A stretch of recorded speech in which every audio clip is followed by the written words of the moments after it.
We've seen protests continue for 6 days across our country, with demonstrations turning violent elsewhere and here in San Diego County.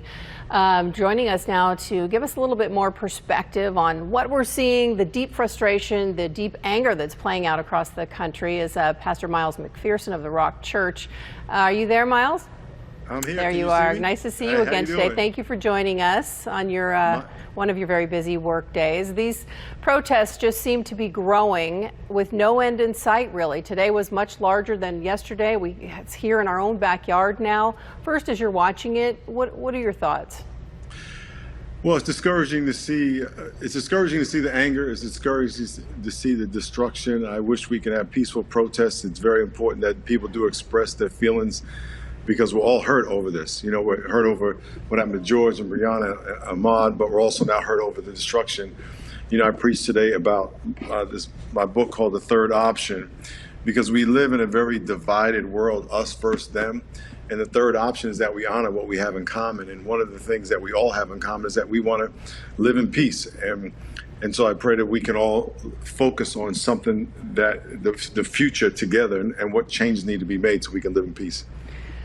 This is such a tough question. I'm just putting you on the spot. I mean, so what are some ideas to do? We know we all want that. And if you are listening to mostly black people being interviewed across this country, they're saying, I'm 45. I've been talking about this for 20 years. I'm 16. I've been talking about this for 6 years. I'm 20.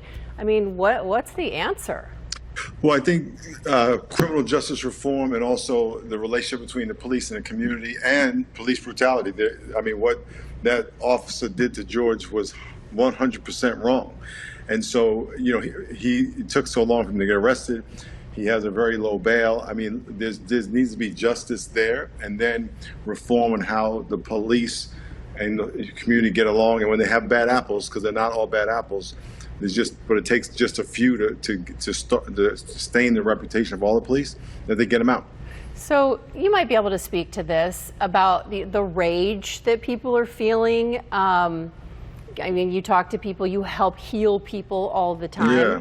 You know, I mean, what are your words to people who are just feeling so helpless and this rage, and they don't know what to do with it? And then a lot of times we're just seeing, you know, this horrible looting and violence, which doesn't really make sense. But talk about that rage a little bit, if you can. Yeah, and I think it's important to, when you look at television, it's very important to know that just like you don't want to say all black people, all white people, or all cops or anything. So there's always a variation of people in every crowd.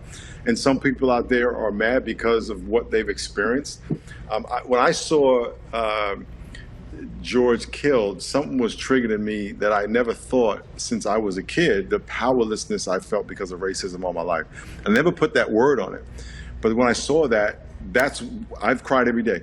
Mm-hmm. And it was because I realized what I've been carrying all my life. And then even today at church, I was thinking about my grandparents, my parents, how the powerlessness of being a victim of racism does what it does to you.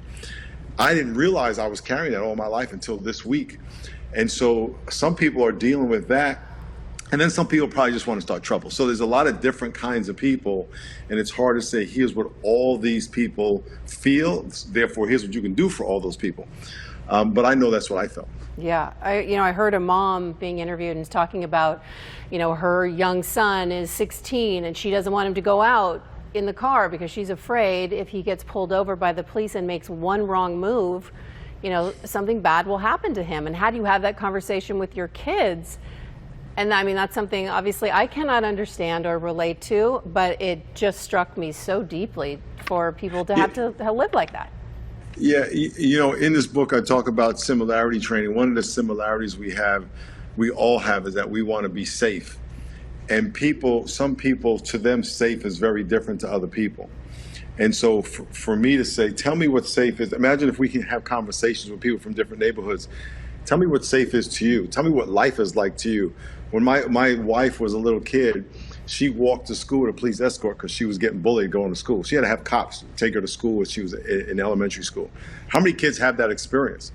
And so, you know, we all want the same thing. We all just have different barriers to get there. And when we don't take the time to understand what someone else's experience is, we judge them because we think it's like ours. instead of spending time in learning about people. Yeah, to your point, there's foundationally something has to change, not just with law enforcement, but maybe starting with law enforcement foundationally. So there's got to be some changes there. Miles McPherson, we love having your show, 9 o'clock, Rock Your City here on Fox 5, and his church, the Rock Church, very powerful movement there. For more information, you can go to our website, fox5sandiego.com. Miles, thank you, and I promise you next week we're going to talk about your book more.